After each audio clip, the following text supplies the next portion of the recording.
9 ماه به دنیا آمد؟ بله یه چند روز 2-3 روز بکنم زودتر. گروه خونت چیه مامان؟ مامانش نیست آی مثبته، آه. حالا روز نداشته. خود بچه آی من. زرده دیگه. اما به خاطر همین خیلی ترسیده. یه دقیقه صبر کن مامان. اومدم ظرف میکنم پیج آقای دکتر میدن ظرف بکنم.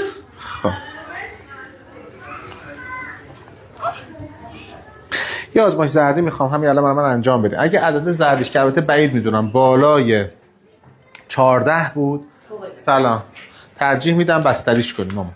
خب ولی البته چون ناسازگاری خونی نداره خیلی نگرانم، ولی بالای 14 دیگه ریسک نمیکنم چون وزن بچه‌م کمه 2600 بده میاد. اما اگر که زیر 14 بود دستگاه بگیر توی خونه. حالا من یه آزمایش زردی همین الان طبقه بی همینجا برو انجام بده، جوابشو بیار ببینم.